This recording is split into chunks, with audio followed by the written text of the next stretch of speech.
Starting now. Hello everyone, thank you for joining us. We're just going to give it a few moments to make sure that everyone can join before we get started. But while we wait, feel free to add in the chat your brand name, what sector you're exhibiting in, and whether this is your first top draw or if you've exhibited with us before. And then, as I say, we'll get started in just a few moments whilst everyone's had some time to join.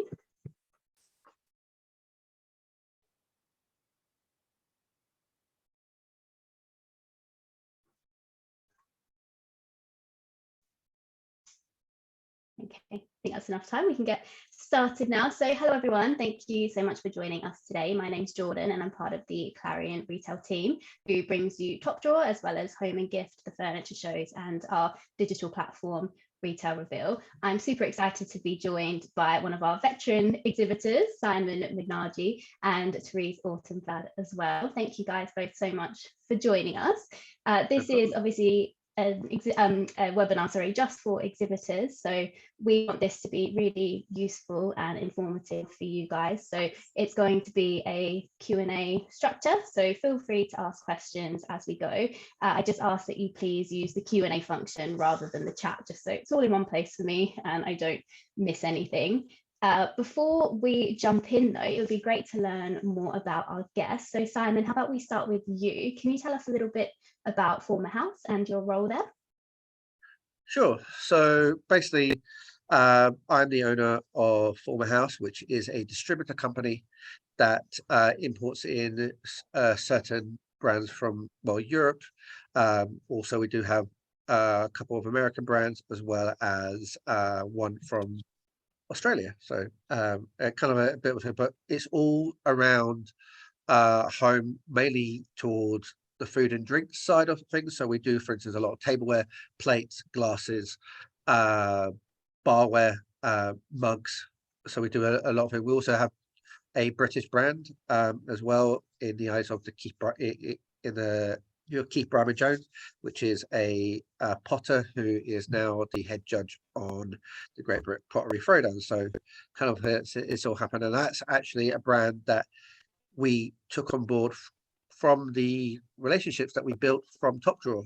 They were a existing brand at the show, and we became neighbors and became friends over the years. And eventually we decided to partner up. So a lot of different things can come out of doing the shows. But yeah, that's us, and we supply, like the rest of the exhibitors, we will supply to retail stores, little and big, no matter which ones they are.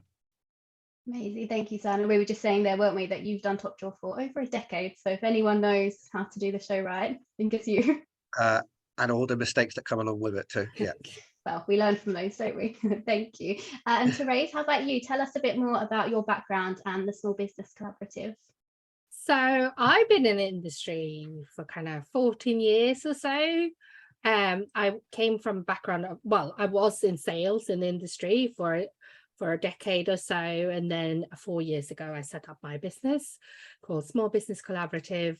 And I work as kind of like a business mentor, teacher, coach, with product-based business owners who want to grow their wholesale and create a more consistent income stream for their business. So I help with anything like getting their products retail ready, pricing, profitability, selling, exhibiting at trade shows, and managing their sales team or hiring their first salesperson, that sort of things. Anything that has to do with growing the wholesale side of their business, essentially.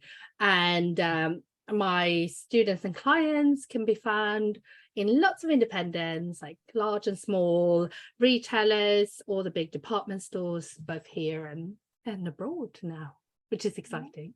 Fantastic. And you have spoken in sessions on our Retail Fest programme as well, many times at Top Drawer. So if you have been to the show before and you're watching, you probably recognise both Therese and Simon from their involvement in the show. And just thank you again for your time, because we really do appreciate you guys sharing your knowledge with everyone today. Before we jump into some questions, I know we have a couple of first-time exhibitors watching. So I just wanted to go over some very top-line sort of detail about Top Drawer and what the show is all about. So it's obviously opening this Sunday, the 15th, which is very exciting, and running through until Tuesday, the 17th. The show is made up from 9 carefully curated sectors. Hopefully I'm not going to forget one of them now. So we have home, fashion, greetings and stationery, craft, gift, food emporium, launchpad. Who have I missed?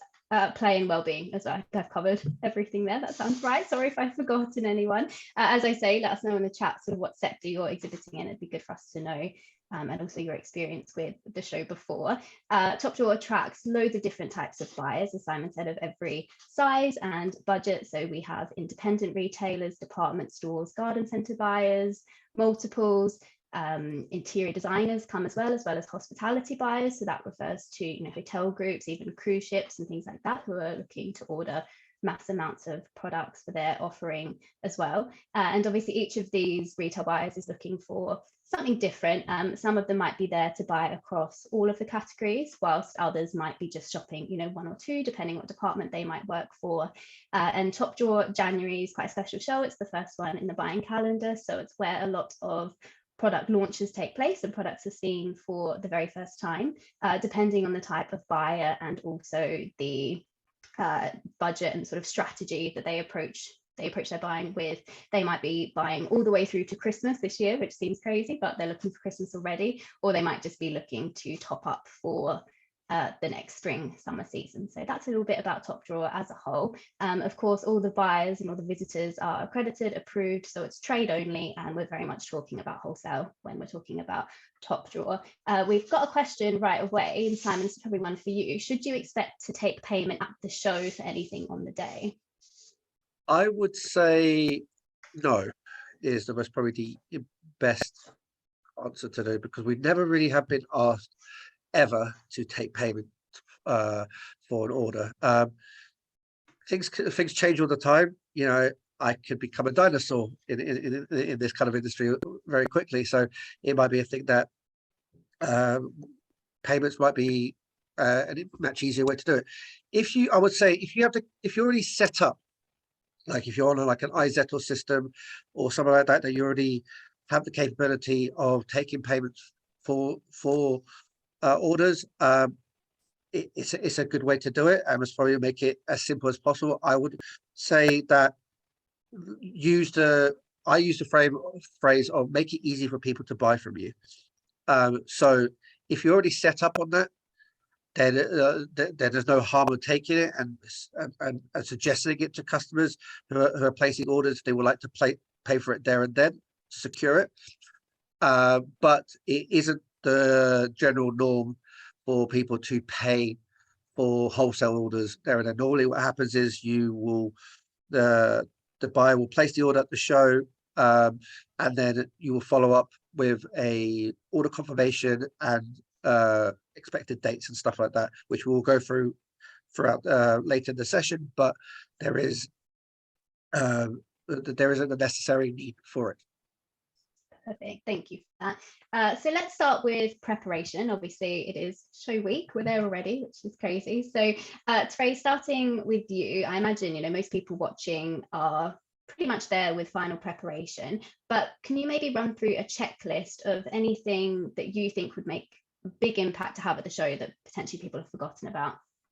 Yeah, I prepared a list, so if I keep looking on this side of the screen, you know why. I'm not trying to not look into the camera, but my first thing, and this is something I think is super important and quite frustrating when it's not clear, is to kind of look at your stand design and make sure that it's easy to see what you do and what you sell, even from a distance.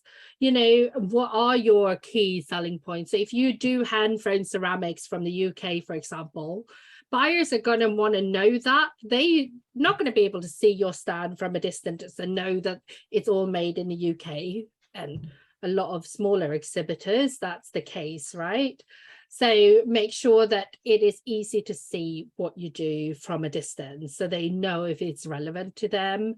And if, you know, made in the UK can sometimes tempt them, for example. So anything like that you can add in. is a good thing. I know it's a very short amount of time now, so it might be a little bit late, but I still wanted to point it out. It can be very tempting to not bring all your products to make your display look minimalistic and clean and attractive, but buyers are there. You know, the reason why they spend the time to go to an event like Top Drawer is to see and touch products. So even if it's tempting, you know, make sure that you have all your products there, basically, if you can fit them. I think it's much better to have all your products there in all the colorways if you can, even if you have to have some extras hidden somewhere on your stand. I think people want to see the actual products when they go to a show. If you have time this week, if you're feeling unsure about your display, try to set it up at home or in your workshop or in your whatever space you have. Like literally tape it up, take your shelves out or whatever it is and try to set it up, or lay it down on the floor in the surface that you have on the walls, something, because that way you can see if you're missing anything. Maybe you have counted on just bringing one of something, but actually it looks much better and you build some height. Maybe if you bring 6 of that particular product, and you won't know that until you tried it. So try to mock up the display of your product. As a first-time exhibitor, I think is really important. Later on, you might not do this, and you know, and certainly in bigger companies would just do it on the day. But first-time exhibitor, you are going to faff. I know you're going to faff. We all faff the first time we exhibit, and we're going to move things around a lot of times if we haven't prepared. So if you can mock it up and take photos that become your guide for the day, you are going to feel a lot less stressed, and you won't be there until 10 o'clock on Saturday evening or whatever time it set up, you know, closes on Saturday. So I think if you can, that is something I would do. And you do have some time this week. Write everything down and keep a list, like do it in a Google Doc or something like that, or an Excel doc, so that you can kind of rinse and repeat. You know, everything should be on this list. If you need staples and stapler, if you need snack, if you need a water bottle, everything, because that way you don't have to rethink about those things your next show, and you can kind of rinse and repeat it. Buyers need to see your recommended retail prices and your wholesale prices and your pack sizes.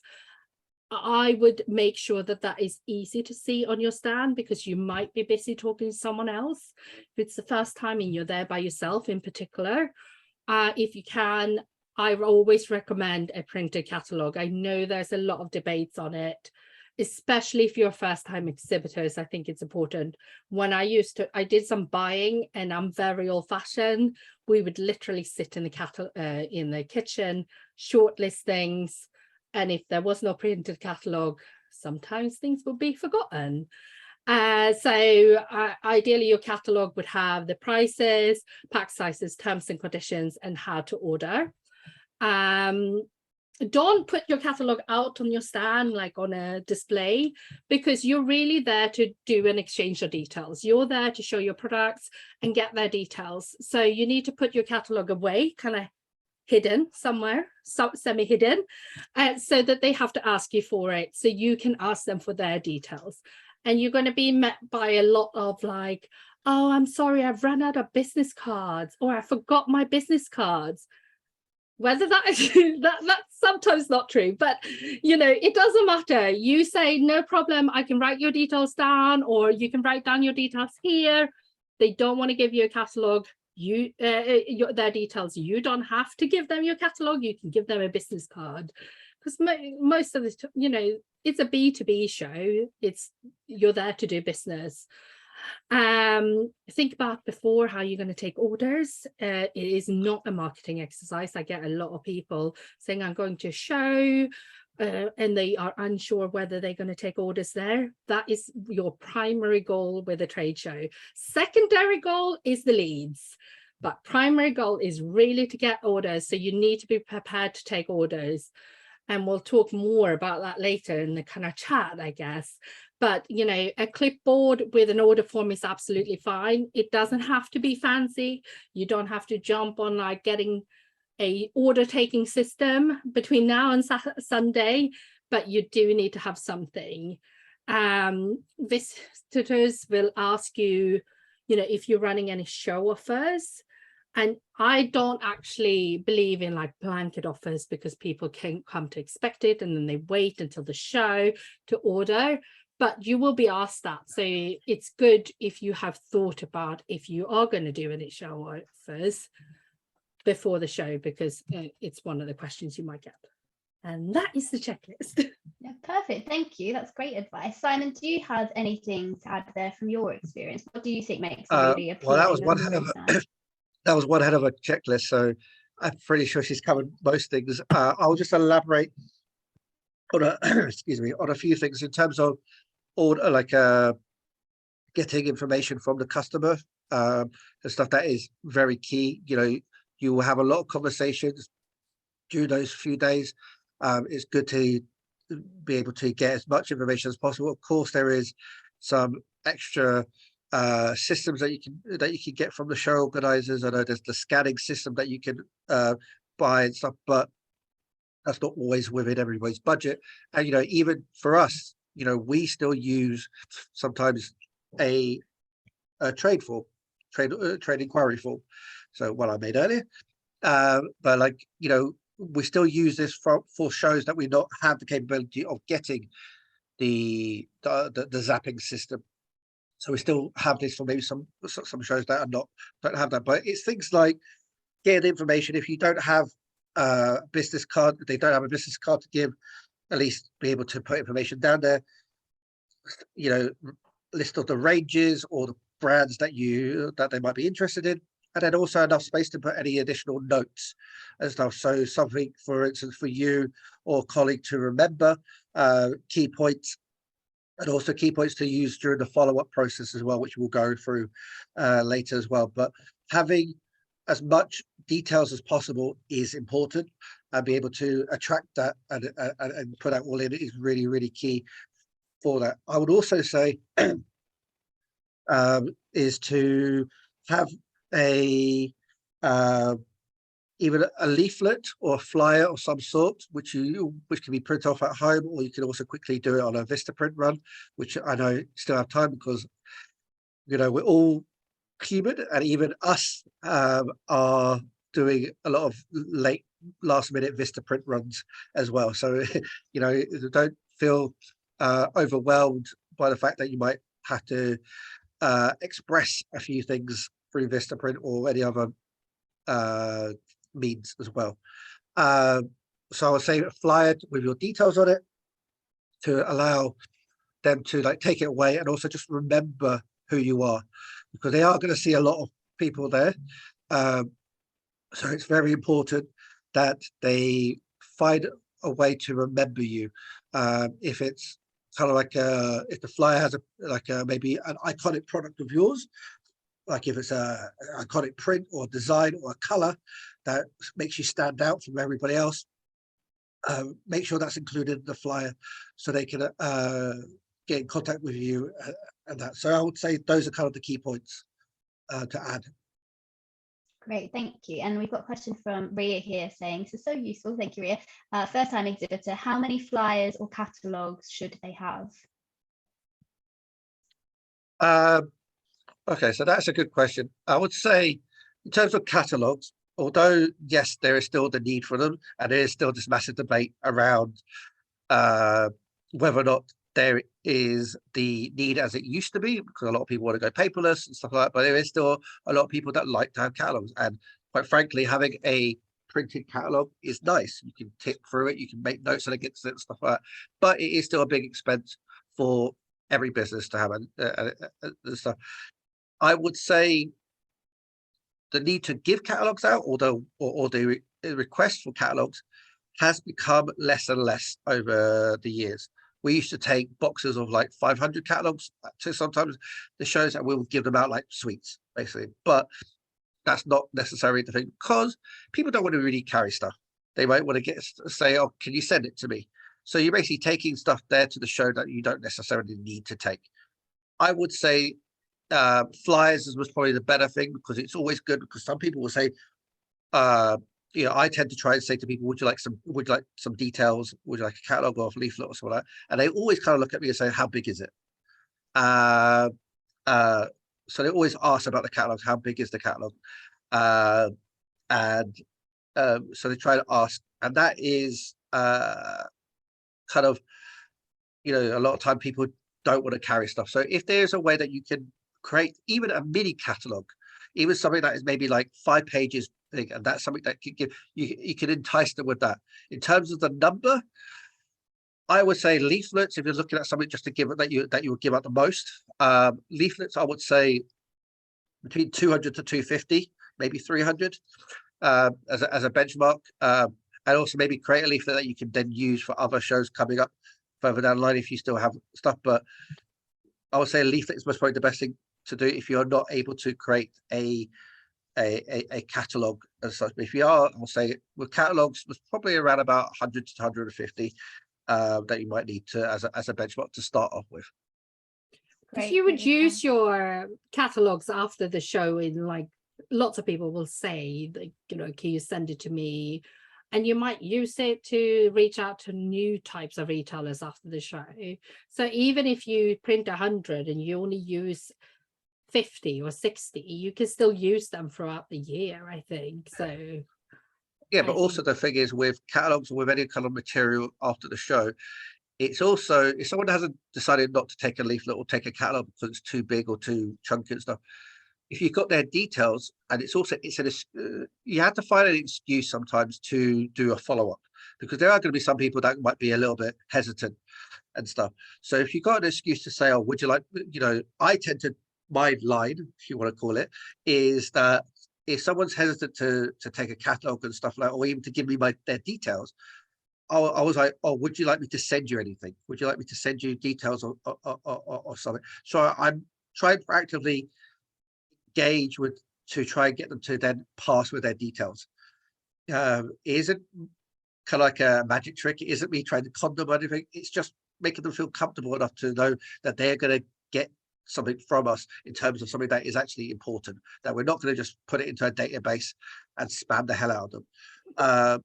So, you know, it's important from that point of view to try and use certain little techniques, and also just be human, I would say. Like, you know, as I always been a big believer of not wearing suits and stuff to these trade shows. We're not selling insurance. We're not old school. I think there is a lot of older brands and stuff that the grey suits. That love always grey suits. love to wear suits, love to wear name tags and all this other stuff. To me, that is very kind of 1980s. You know, my dad used to do that back in the day, and I have pictures of him looking at it, and it looked great. And that was how it was. But I always been taught to dress as your customers, basically. You know, if they're dressing comfortable, you should just go. You know, they don't want to be intimidated by you in that sense. You know, and they don't want to be sold to. That's the other thing. They don't want to. You know, they want to be inspired. I know that sounds a little bit fluffy, but I mean, they do. They want to. They you know, especially if it's a small business and it's a brand that is something that you might have created, you know, even during the COVID times, and it's something that you decided to go with. You know, tell your story, tell them about your passion, about your thing. You know, even though products that that I sell, you know, aren't designed by me or created by or produced by us, I still try and show the passion of wanting to get these products to the UK market, wanting to, you know, I do believe wholeheartedly in our products, and I want to make sure that they believe in that too. And also the buyers should know how much hard work you put into it. You know, not tell them that you've been up until like 2 a.m. producing something, but I mean, like, show them the passion that, you know, you really wanted to do something like this, and you really believed in your brand, and you really believed in your products that you're doing. So by giving that out to them and giving that kind of type of information and showcasing that understanding, you know, it's important that you kind of, I would say that's more important than a lot of things, really. You know, everyone can build a lovely stand. You know, there's people with loads of different budgets and stuff like that, and you can do that. But that is fundamentally what I would say is one of the most important things to try and definitely portray. That's a great point. And, you know, you say it seems fluffy, but it's not really. You know, this is the retail industry. Quite generally speaking, there's a lot of creative people in our network, and retail is about people, as you say, and it's about connections. So I think the best way, certainly from, you know, what we've seen with our exhibitors who have the most success, it's approaching the sales by the same way you might approach a customer as a B2C seller. You know, it's sharing that story and it's connecting on that more personal level. So they were great tips there. Thank you both. Therese, from a marketing and messaging perspective, what sort of things can brands be doing over the next few days to be talking about Top Drawer and what they're going to be doing there? So, I mean, there's not a huge amount of time, but I do think it's really important to invite any existing stockists, if you have them, make it really clear on where they can find you, get them excited about meeting you in the person for the first time, since it's probably your first show. You know, you might not actually have met them before. Invite anyone in your sales funnel that you've been trying to get in touch with, or anyone that you want to see at the show if you have the time. There's not like loads of time for that, but at least your existing stockists at the very minimum, and you could invite them today and you can send them a reminder on Sunday morning or Monday morning too. And then in terms of your social media, I would say, you know, if you're going to mock up your stand, show them that, like do a poll and ask who's going on your stories. You might find that buyers that you didn't know follow you actually are going to Top Drawer. Then you can DM them and start a conversation that way. But, you know, it's a marketing thing. People are nosy, right? Even your B2C customers, they're nosy. And as a small creative business, they're probably pretty engaged with you. So take them along for like this milestone of your business, you know, and get them excited and supporting you, even if they're not buying from you. They're the people that you're targeting. You know, they will see things they like, they might wish list, like, you know, put it to their wish list for later, or direct customers. It's something to talk about. We all need things to talk about constantly on social media, right? So show them the behind the scenes and kind of take them along with you. And of course, hopefully some buyers will discover you too. And maybe Top Drawer will reshare your story. If you tag Top Drawer, you know, there's still things that you can do. Yeah, great. And just on the subject of marketing, I just wanted to also throw in there that most of you watching may have already done this, but the Top Drawer marketing team will have been in touch sort of in the lead up to the show, asking for product images. There might be opportunity for product placement and things like that. So at the very least, do make sure that your product images are sent through to the team, because obviously that's how they can share things on social media, and make sure that you're included in the campaign as well. So that's really important if you haven't already, or if you've got new images since the last time you sent some through. Simon, you got something to add there? I was going to say, to add on that, from you know, each of you would have a profile on the Top Drawer website on the eZone section. It's important to try and keep that updated. I would admit that we haven't yet completely updated ours. You know, there's loads of things that need to be done, and sometimes that's not maybe the top of the priority. But do try, you know, put things like your contact details and stuff like that there. Try and upload your catalogs. You know, if you've got PDF catalogs and stuff, upload it there. You know, that zone is actually going to be, if I understand, Jordan, that's still going to be live for most of the year until the next show anyway. So people have, you know, they might be browsing at any point later, and it might be people who are browsing after the show, and they might want to, they might trying to remember who you are. They might stumble upon you there, or might missed you accidentally. You know, you're not going to be able to see everybody. You know, as much as maybe people said, "I'll come" and stuff, and they most probably will be at the show. But these shows are relentless for buyers. You know, they are trying to get around as many stands as possible. Sometimes they run out of time.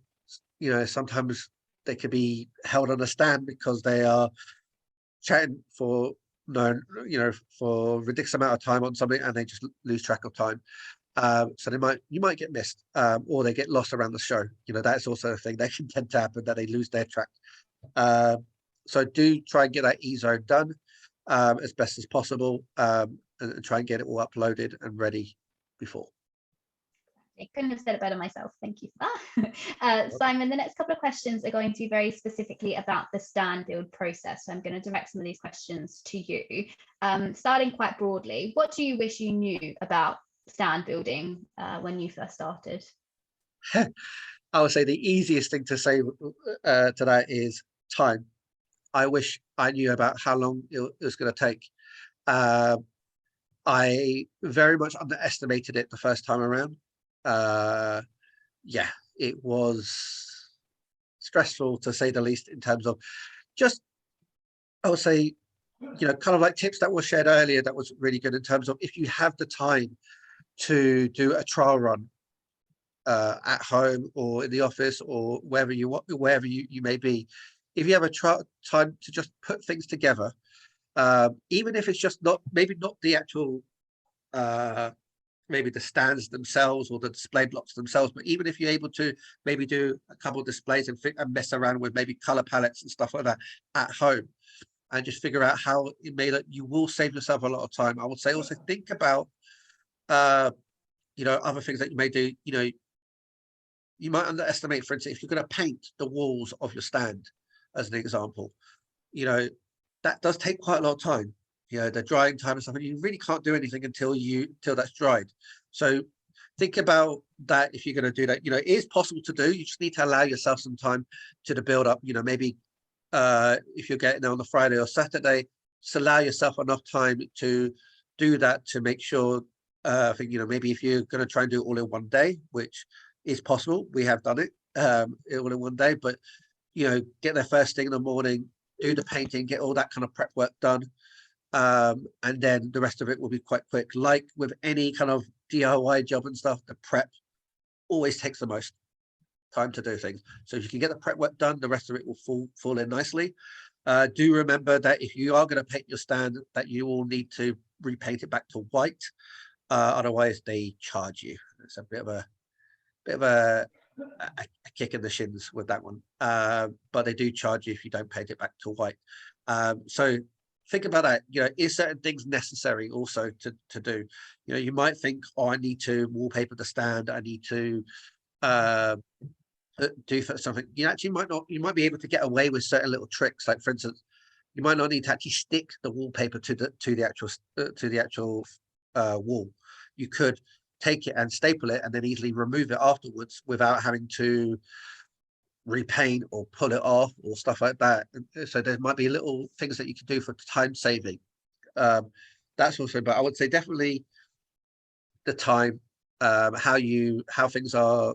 But if you can do any little things before the show, like labeling up your products with pricing, not maybe taking stuff out of the gift boxes that you don't need to, that you're not using.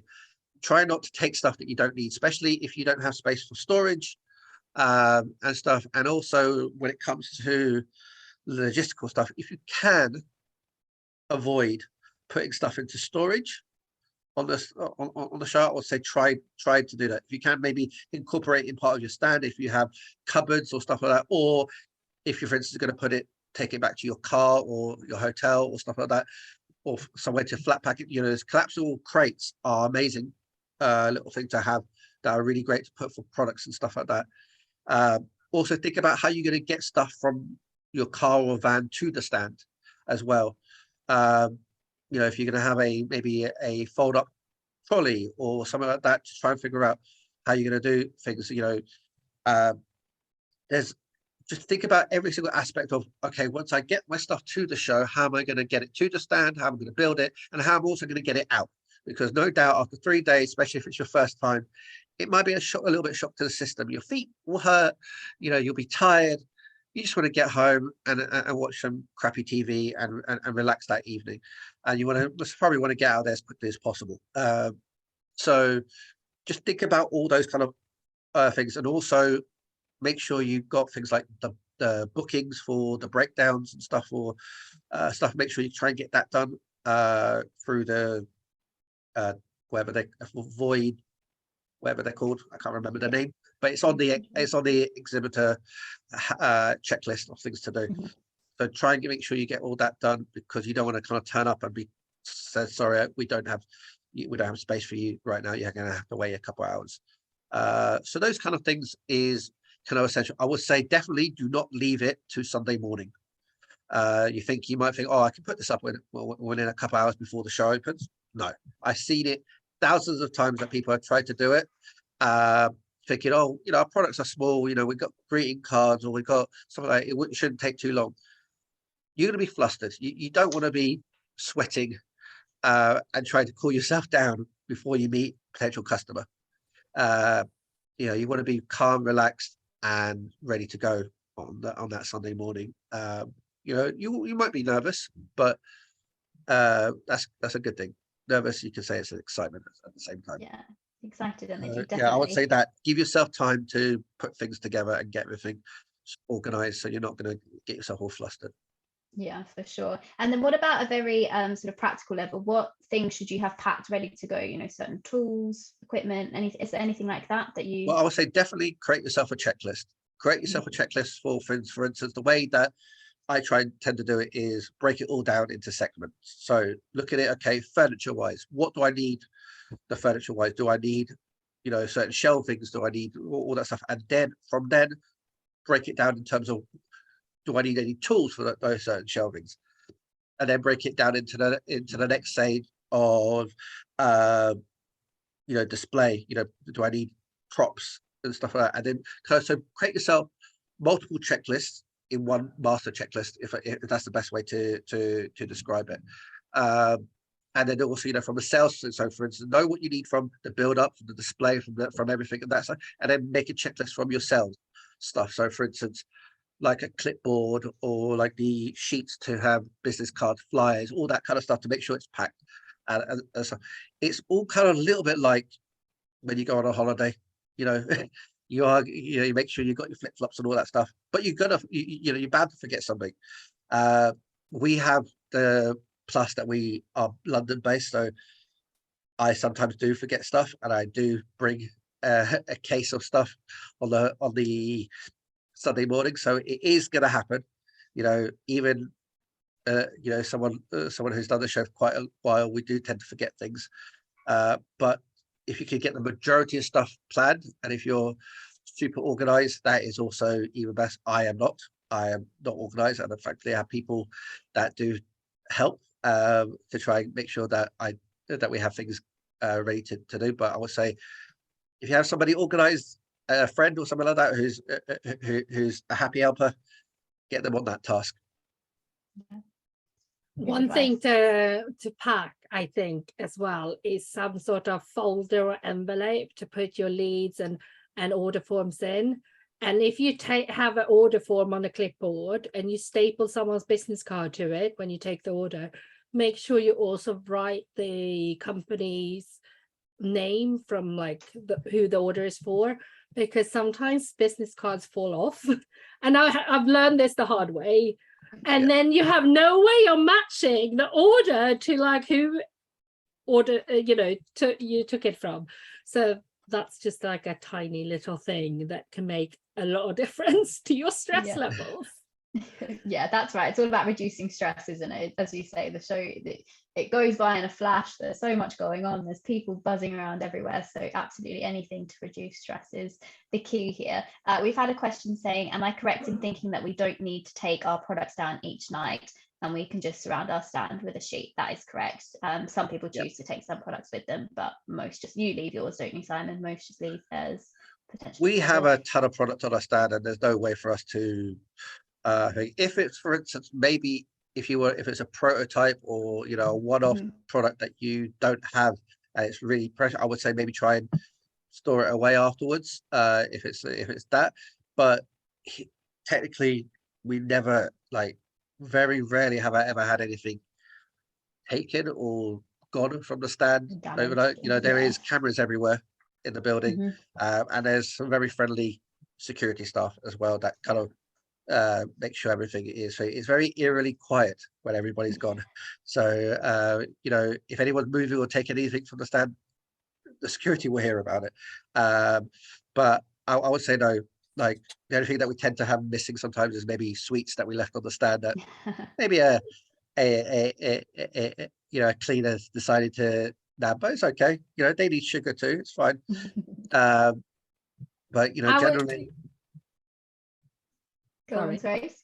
Go ahead. The only thing I would say is make sure you bring your lead forms and your order forms at the end of the day.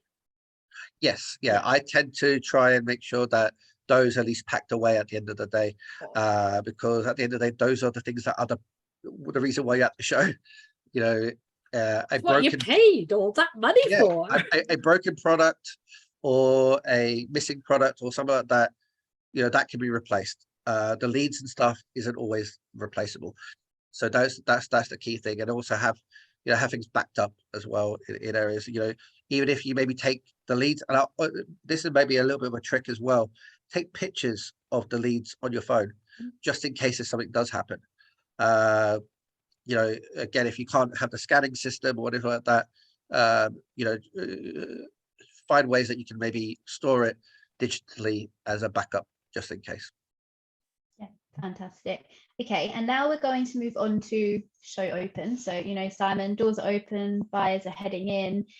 Can you talk us through what sort of the average conversation with a buyer might be like? What sorts of things are they asking you? What sort of information do they want?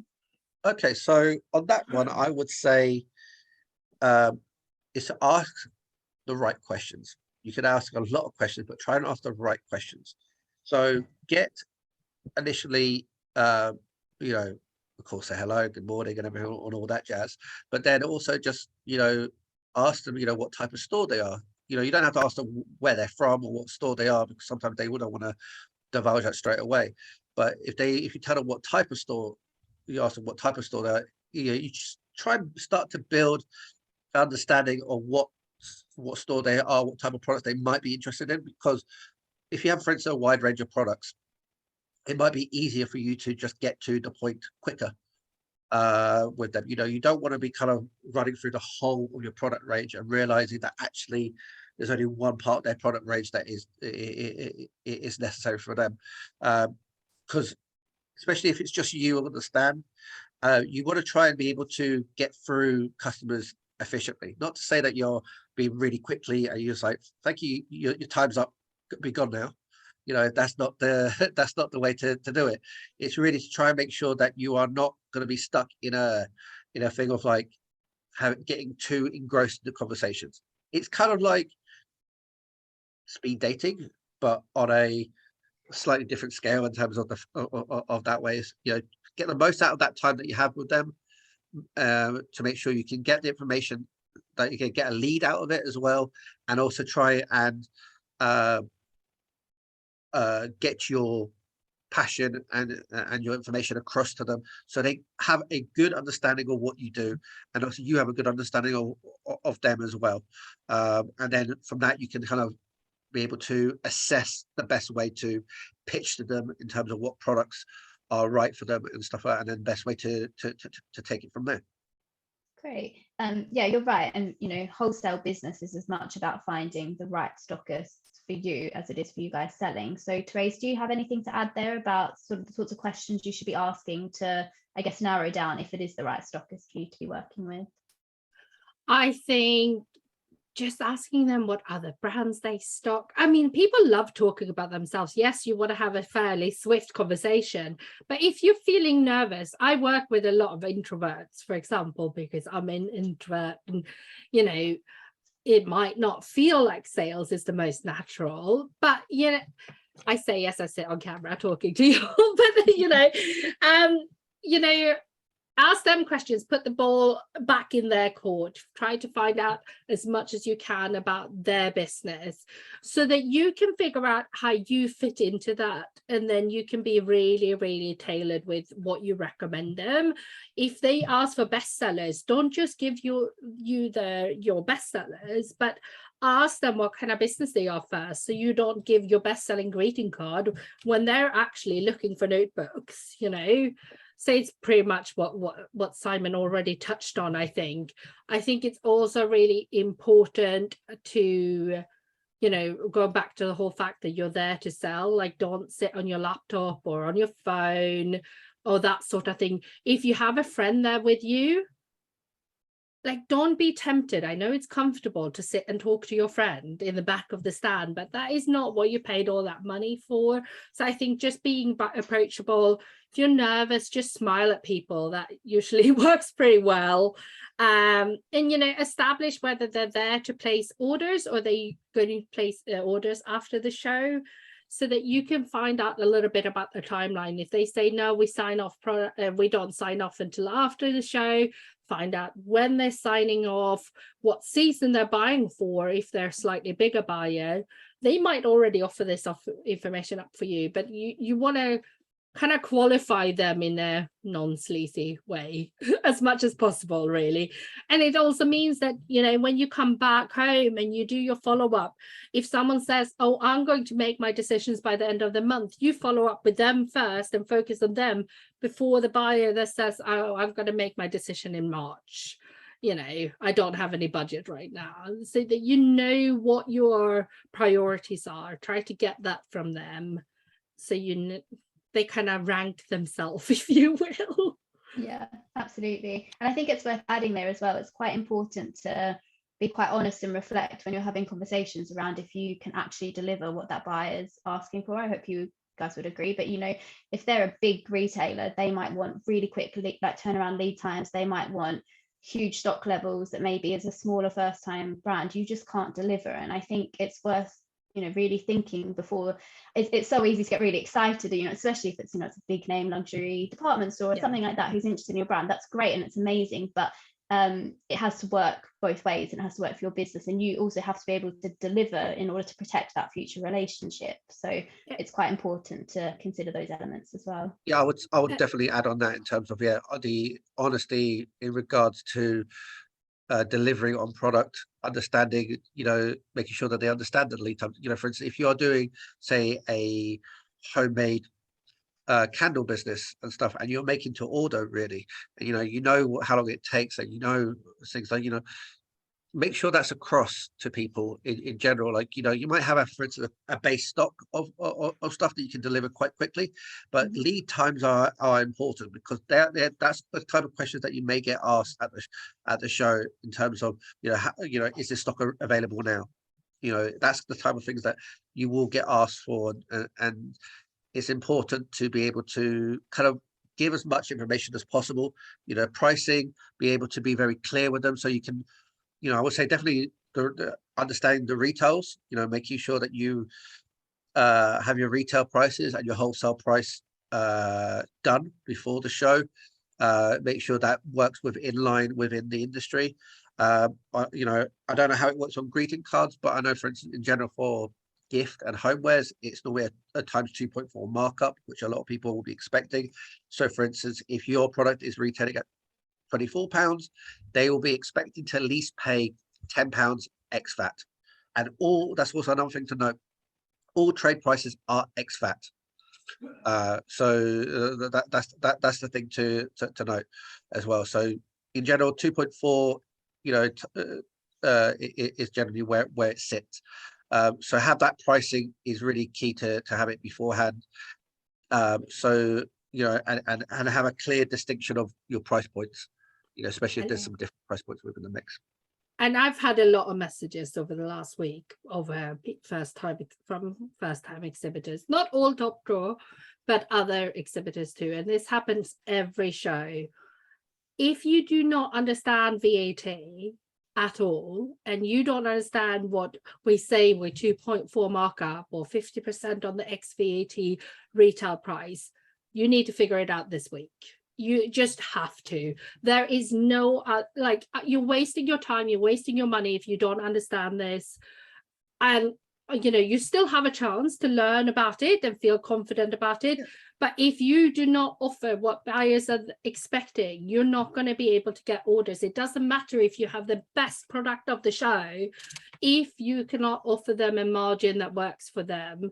So if you're feeling unsure about that, I don't want to make you nervous. That is not why we're here. We're actually here for the opposite, but we also want you to have a successful show, right? So if you have any questions about them, ask them in the chat now. Make sure you actually get on top of that before you arrive at the show. I think it's so important. I feel like I can't stress it enough. And if going back to large retail buyers, if you are unsure, they can sometimes get quite jargony and stuff. With large retail buyers, you do not have to agree final pricing or quantities or delivery dates for them. They're not going to sign off at the show. They're going to take it away. There's going to be a whole process. They will have lots of rules. So you can give them your wholesale price and sort of say for larger quantities, I expect this kind of lead time in roundabout ways, but you don't have to be pressured into promising things that you can't deliver on. And it's actually more trustworthy and more like relationship building for you to say, actually, if you can tell me what you need after the show, I'm more than happy to work it all out for you. Yeah, absolutely. We have actually had a question around pricing. So someone has asked, do people negotiate on pricing at trade shows? What's your experience with that? You will get chances. I would say that's the best way to describe them. You'll get chances who sometimes there'll be some stores that think they're bigger than they actually are, and they'll, you know, everyone can look at the term bulk in different ways. You know, they'll say, well, we buy in bulk. Okay, so what is your terminology of bulk? You know, if I had it before, like someone said, well, I'll buy 48 from you. I was like, sorry, that's not bulk in my eyes. It depends. Like, for instance, if you're for instance selling, say, a 2,000-pound barbecue that we used to, one of the items that we used to sell, and they're going to come and say, oh, I want 48 of those. I was like, okay, then we'll talk.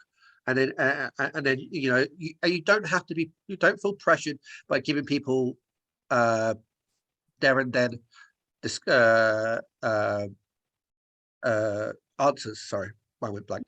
Answers. You know, if they say like, oh, the price is too high, or the retail's too high, like that, you know, feel confident in your products. You know, we have products of different price points.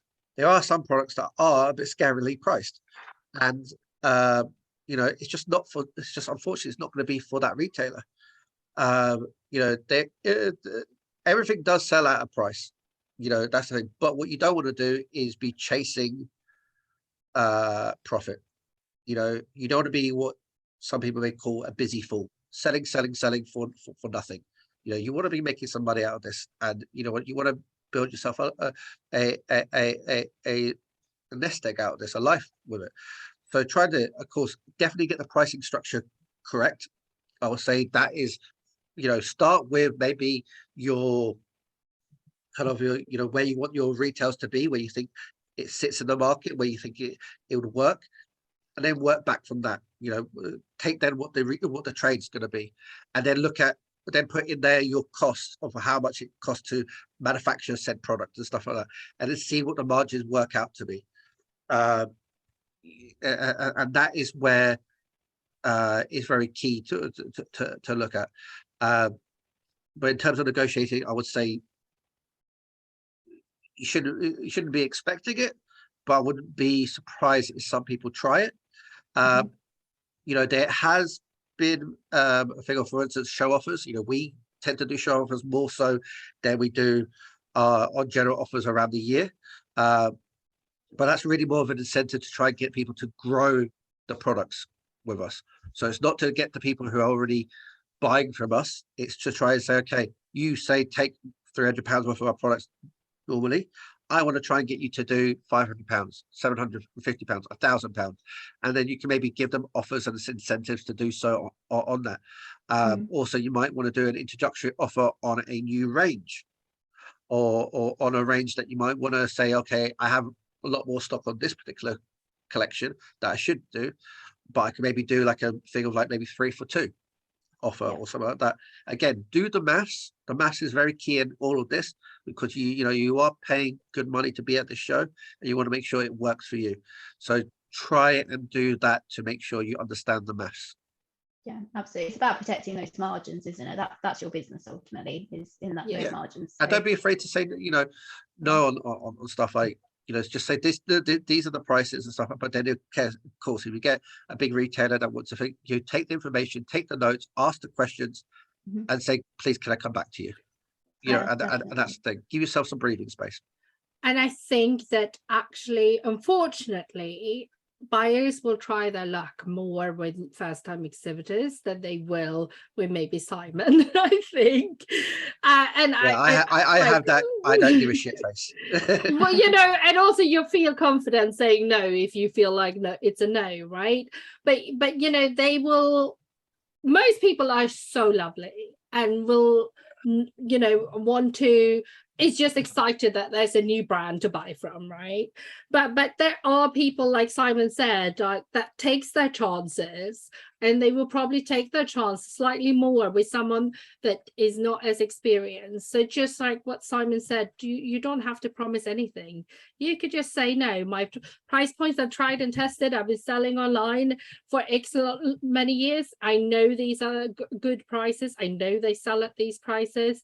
That confidence is what they want to know from you, more than having an extra 5% discount. They want to be confident in your range more than anything. So not to try and put you off from dealing with retailers, but at the end of the day, this is your baby, this is your brand, this is your business. So you can dictate in a sense of how you want to go about it. Of course, try and make it as fair and as attractive as possible to the buyers, but don't feel pressured in having someone telling you, oh, you should be doing it this way, you should be doing it that way, or I deserve better, more discount. There are some people who think they've been around for a while. They will say, oh, but I've got big rents to pay and all this stuff. Quite frankly, a lot of it is jargon. A lot of it is bullshit. A lot of it is stuff that, I have learned over the years to take it with a pinch of salt. Smile, nod, and move on. And again, take the notes down, assess it best and then after the show, you give yourself some time to really assess all the leads, and kind of maybe talk it out with somebody, a partner or a friend or anybody, just to kind of think about it and before you make your next step, because the steps in the early days are also really important, because you set your tone of what you want to do for your brand. If you're firm and fair, that's great. If you deliver the products, that's great. If your products sell, people won't care at all. If they feel like they're going to make money off your product, then absolutely amazing. But they will find issues if the product doesn't sell and stuff like that. They will find ways to nag about something. Unfortunately, there is some naggers out there. There is some people that try it. There's some people that like to play this game. But in all honesty, the industry is nice. And the reason why I do Top Drawer in sometimes compared to other shows, because I have tried and tested other shows. You will get sometimes from other shows, not going to name them because that would be cruel. Although I would sometimes like to. You do tend to get what we term as tire kickers. People that come to the stand and just waste your time, like to play the game and just like things like that. But what you do find at Top Drawer is, which I could definitely say wholeheartedly, and I wouldn't be doing the show for this many years and been giving them quite a lot of my money if I didn't think so, is that it is all about product first, price second. Or at the show, where a lot of times other shows looking for the cheapest bargain that they can find, and then it's the product afterwards. So this show is very much about product. If they like your product, then the conversation comes up about price. Of course, there's a ceiling to everything in terms of price, and higher you go, normally more narrow the market gets in some cases. But you just have to think about your price points and where you think it sits in the market. And if it is higher than the average product out there, okay, why is it higher? Give people the reason for it. Is it because it's made by you? You know, is it because it's you know, what other added value does that product give compared to other people? You know, does it do something slightly different? Make that thing known so people understand why they're paying maybe that little bit extra for that product. And because some people aren't going to get it straight away. You know, you might think it's very obvious, but some people might not notice it straight away. So, Yeah. so that's kind of a key point around how you pitch and price things accordingly. Absolutely. Just everyone watching, obviously we know we've approached the hour mark now. We thought our chat might go on a little bit longer, so Simon and Teresa very kindly allocated a little bit more time for us, so we're going to keep going as long as you guys are still finding this useful. We've still got quite a lot to cover.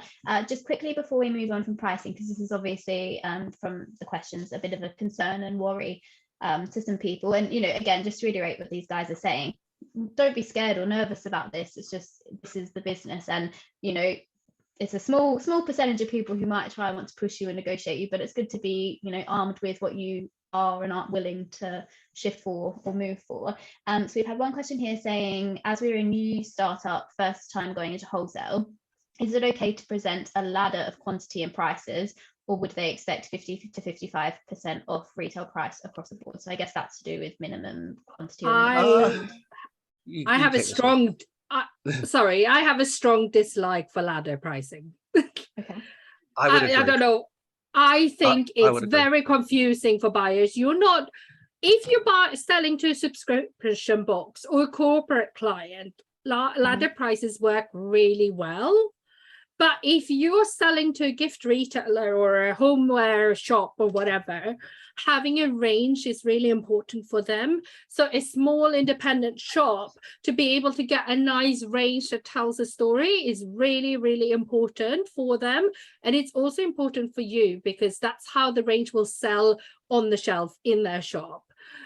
Ladder prices does not encourage that. And that's one, I have many more reasons I don't like it, but that's my main reason. And Simon, you agree, you say? I would agree wholeheartedly. And, you know, there is a couple of things. I'm looking at the questions as well in regards to, you know, for instance, is it a 2.4 markup even with 10 units? I would say yes. Like, so in terms of the markup and stuff, it should be a standard, but the thing is that you can set the minimum quantities that they have to buy to allow them to buy from you, basically. So for instance, yes, you're selling them at wholesale, but you're not selling them out 1 unit. You know, we have, for instance, a £300 free delivery threshold. Free delivery is also another point which I'll touch on in a minute. But we have that as our benchmark to say, okay, we are going to sell that to retailers. That's the minimum value that we're going to allow anybody to buy at. That will cover our cost for shipping, and we'll make a certain amount off each order. So that, of course, there'll be variance. You know, there'll be some people that will order a lot more, but we put a minimum order threshold. So do that. Set a minimum order threshold. Again, it's all about the maths. It really is. You know, do that thing, like figure out what's easiest for you in terms of, okay, I need to make sure that I get at least an order of £300 per retailer. In terms of free delivery, I would say that is very much expected from retailers. They don't mind hitting the levels to get that free delivery, but no one wants to pay for delivery. You know, it's like when, you know, when you order online with Amazon or anything like that, no one wants to pay for delivery. It's for everyone, but you put it into the price. That's the thing. Maybe we should. Sorry. All right, go ahead. No, I just know I get this question a lot when I say minimum order. So like pack size and minimum order are 2 separate things. And I think it's just worth mentioning here because I'm guessing, Simon, for your lower end products, you also have pack sizes they have to buy in. Yes, of course. So for instance, you know, a £2,000 barbecue, you know, of course, that will be just, we'll sell that as one. We're not expecting anything else. But it all kind of depends on, for like the pack sizes, all depends on how it's manufactured for you and how you tend to ship it in the safest way possible. So for us, for instance, for candles and stuff like that, again, lower the price, higher the pack size should be, technically speaking. So for instance, if it's just like candlesticks that might be selling for say £3 retail each, it won't be hard to say you might put a pack size of 12 on that. But at the same time, what I'll say about when you set your pack sizes, think about it from the mind of a retailer. Retailers will only have a certain amount of space on the shop and also in storage as well. So they don't want to be having to buy loads of stuff that they're not going to be able to display all the time on the thing. So in general, I would say pack sizes would be between 4 to 6 is probably the best thing, and that is per SKU. And what I mean by SKU in terms of product item, each item. So you might have, say, an item that's available in 4 colors. Each of those colors is a separate SKU. So that's how you would sell it. It's down to you if you want to do mix and match pack sizes depending on how your logistics works. If you are a home business and you're packing everything yourselves and putting it all that's down to you how you would like to do it. Some retailers will love that, to be able to say, all right, I'm going to spend £300 and I'm going to get the most out of this company as possible in terms of I'm going to get a really nice display of their products in my store. I sometimes tend to split packs at shows as a bit of a way of getting in with some retailers and stuff like that, especially if they are, they're keen to buy a whole set of products, but they want the display, but they don't want maybe the aggro of spending a certain amount, or they don't want the aggro of having to have a lot of excess stock in there around their thing. But that's all set by you. So you decide what is workable for you in terms of your logistical process and your margins as well. But I would say for free delivery, between 3 to 500 is probably the magic mark in terms of that. You can set it for different parts of the UK as well. Also, when it comes to Ireland and also exporting, there is other things to think about like that. So for anybody who is exporting or doing anything within so let's break it down if I'm allowed to.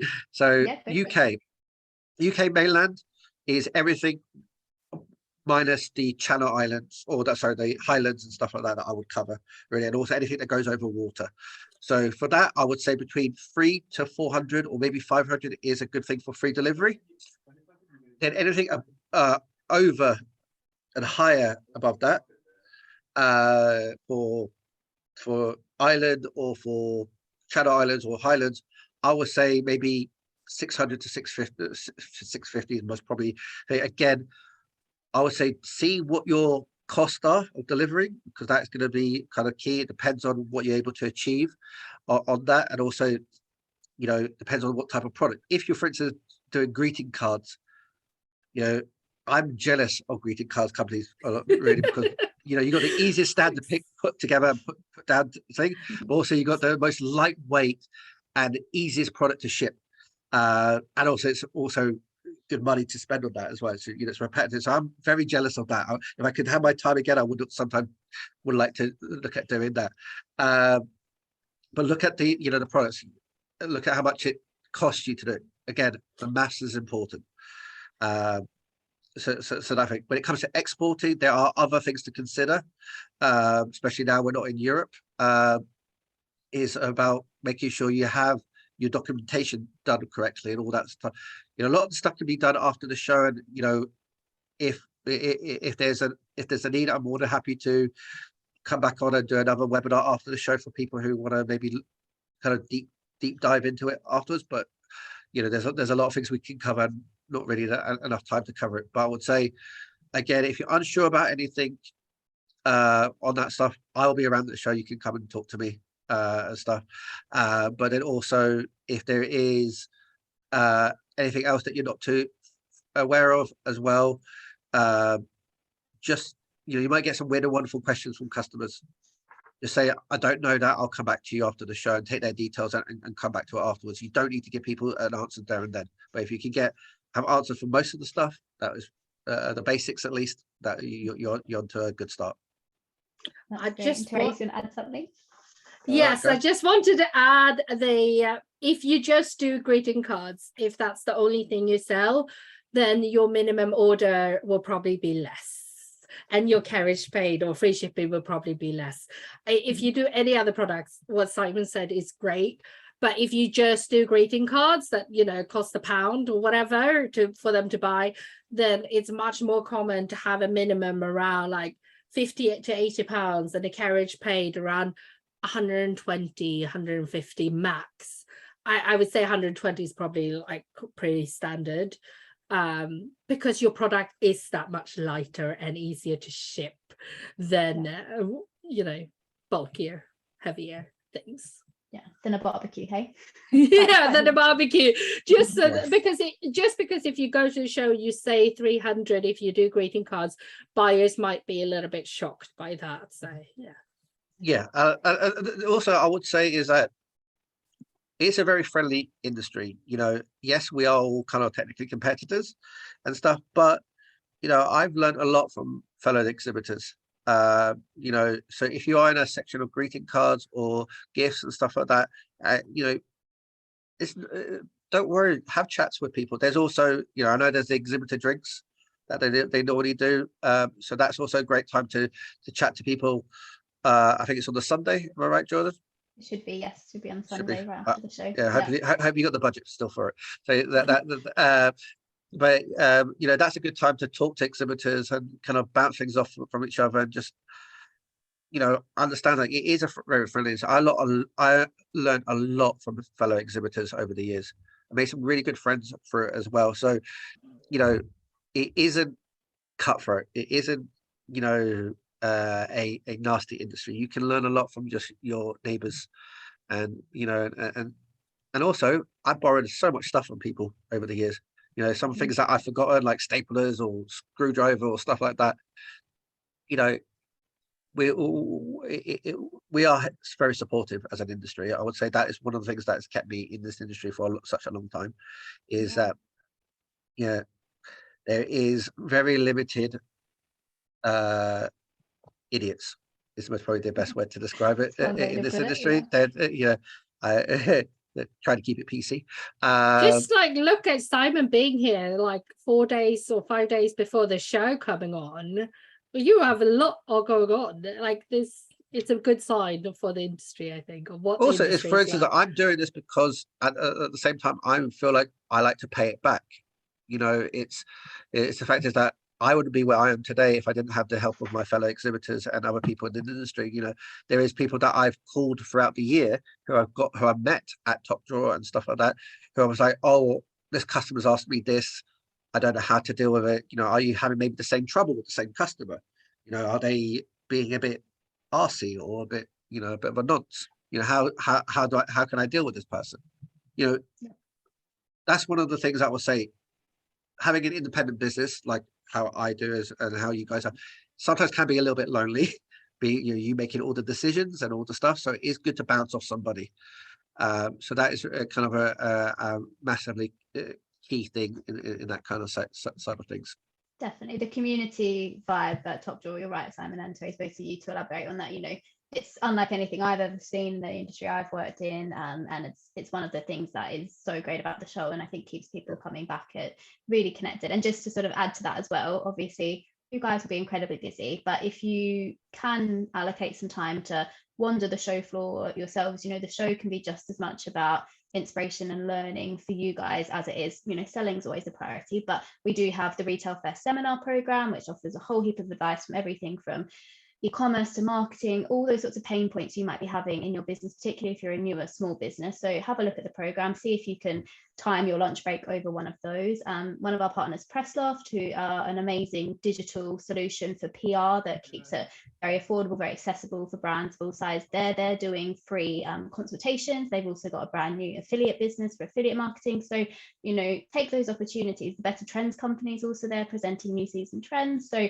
like I say, obviously selling is a priority. You'll be very busy on stand, but if you can spare an hour each day, even if it's not one of those things, just wandering around, getting to know other people, taking inspiration from how other businesses are doing things, that really matters as well. We are obviously over time. As Simon's very kindly volunteered himself, and maybe Teresa can loop you into that as well for a post-show webinar to talk about the after show experience. If you guys I have also for just say to butt in, but I know for Ria I know a Yes. couple of people also asked some questions, but if I have just put my email address in the chat. So Ria, if you do want to send me some details on your pricing and stuff, preferably in Excel. I always work in Excel. Send me some details with that. I can try and fit some time in maybe tomorrow to have a call with you, and I can kind of just talk you through it and stuff. But if there's anybody else that wants a little bit of help with anything, I'll just I can be flexible. Well, hopefully you guys can be flexible too. It might be after hours, it might be late in the evenings if the people don't mind that. But yeah, just ping me an email, and I'm happy to help. And so yeah, whatever you do, don't feel nervous. It's good. Like you will. It's in a good show. It'll be fine. Positive things. It's going to be a great Positive It's experience. fun. Yeah, fun. It's Yeah, fun it's to be fun. in an show, even if you're shy. It's fun. Like it's like Yeah. about like the experience, you know. Yeah, exactly. It is about the experience, and getting the learning is you're going to learn a lot over the next few days of the show. And it's great to have your dreams and stuff out there. So Ria just said my chat's disabled. My email address is very simple. It's simon@formahouse, formahouse.co.uk. Jordan, if you want to share it with any of We the can follow up. you're more than welcome to share it. But yeah, it's just simon@formahouse. I think .co.uk. Simon, it's because you did it. Oh, me and you can only Oh, message that I am to so sorry. panelists. But yeah, I I've think Jordan might be able to do it to everyone. oh yeah. Let So me sorry. pop Jordan it on holds the then. power. I don't hold the Yeah, power. I have the I power. just That's okay. Whilst I share this quickly and before we go, I'm going to ask you both one quick fire question each just to wrap up. So Therese, starting with you, you touched on it before, creative industry can attract some introverts. So if you feel nervous about selling and selling's not your sort of natural ability, what's your advice for getting on stand, being confident, getting those key messages out there? Well, first of all, I think it's worth remembering it's a B2B show, right? It's a business to business show. So people are not there to waste anyone's time. Buyers are there to buy. If they don't find new products to sell to their shop, their businesses are not going to do well. So it's a two-way street. It's not just you being there bombarding them with things. Like you both need each other. So it is very much a two-way street. I think it's really important to remember, because it's a business show, there's no need to hide that you're selling. People know you paid a lot of money to be there to sell to them. Your job is really to help them understand how your brand fits into their stores and if they fit into their stores. And if you are, I touched on this before, but if you find that you lose your voice, we all get to that point where we don't know what to say, ask them questions. Maybe write down 5 to 10 questions that you can think about to ask people, like what kind of brands you sell, that sort of thing. What kind of store, where are you based? How long have you had your shop? What other things do you sell? So that if you get to the point where you're like, I don't know what to say now, you can throw back a question at them, and that can really, really help to get the conversation going again and build your confidence. If you can practice talking a little bit, maybe film yourself. You don't have to show anyone else, like just talking about your brand and communicating your story. If you do fairs and markets, like craft markets and that sort of thing, you're probably already there and you don't have to worry about it. If one conversation doesn't go as planned, if you feel like you're stumbling, doesn't matter. Like that is just 1 out of 100 conversations you're going to have. You will get more confident as the first show goes on. Like I would almost go as far as saying the first few conversations you're going to have is maybe going to feel a little bit hard. That is absolutely okay. But you will get more confident as you go on, and let that, like Simon said in the early on, like let your passion for your products shine through. You have better product knowledge than anyone else about your products, and buyers nowadays need to be selling a story as much as anyone else. So give them little snippets that they can use to sell to their customers that they might find interesting. You know, I make, you know, my husband makes all the pottery in Wales and I look after all the sales. He started out like this with this interest, or, you know, this is the technique I'm used for this. You know, let your passion shine through. I'm not saying go on like it's an essay, but, you know, have a little, don't be afraid to like show why you're so passionate about your business. And, you know, just smile, enjoy it, speak to your stand neighbors to get like a little bit more confident. If you have a stand neighbor that has like brilliant chat, just listen in, not like to copy them, but just to get an idea of what people are asking and, you know, how they handle things and how they approach things. You can learn a lot from just looking at what other people around you do.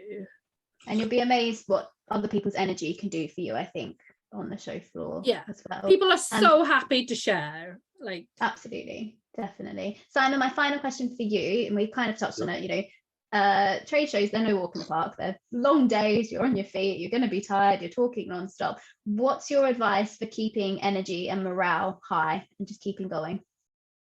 Sugar. Coffee. Sugar is a wonderful thing. I would say keep believing in what you're doing. You know, there are going to be times that you're going to be, you know, maybe you think, oh, it's not going so well, things are a bit slow and stuff like that. But quite frankly, you know, things can change very quickly. You know, I've done shows before where it's been a bit slow today and stuff, and you know, it's been a bit of a drag and nothing's really happened. And then all of a sudden you get like a really nice retailer like Selfridges or John Lewis that all of a sudden just appear out of nowhere on your, you know, on your stand, and it just changes the day completely. And that's the kind of that's the thing. Like, be optimistic.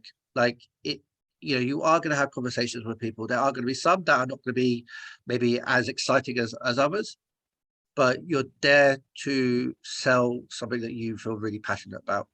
And yeah, you are going to want to get out there as quickly as possible on Tuesday, no doubt. You know, you want to get home. You must probably want to go to a McDonald's drive-through on the way home. You know, we've all been there. No shame in it. But like, it will feel good.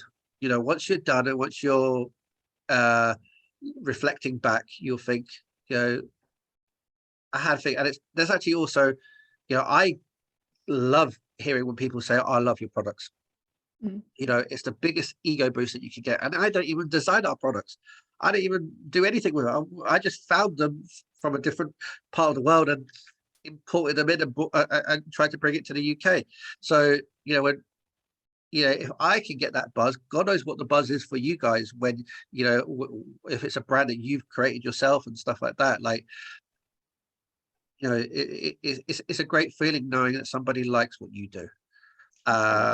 So that's it, and that could be a game changer, really. And if somebody said they don't like your stuff, sod them. Like, who cares? You know, lots of other people will love your stuff. Exactly. Right? You know, it's that's the thing, and so, you know, it's extremely brave for you guys to do what you're doing in terms of putting yourself out there at the show and putting, you know, your artistic talents and your creativity and your vision out there.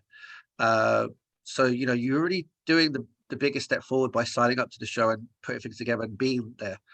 You know, after that, it kind of, it all should hopefully fall into place nicely for you guys. And, you know, it might take a couple of times to do the show before you get what you really want back, but keep building, keep going.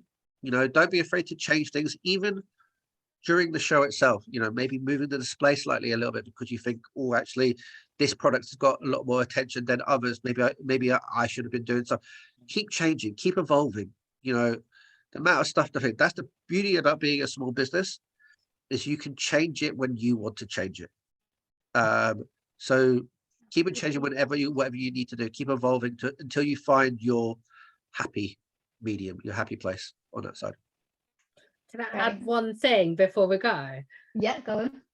if you don't get the orders that you're expecting at the show, that doesn't mean that the show was not successful for you.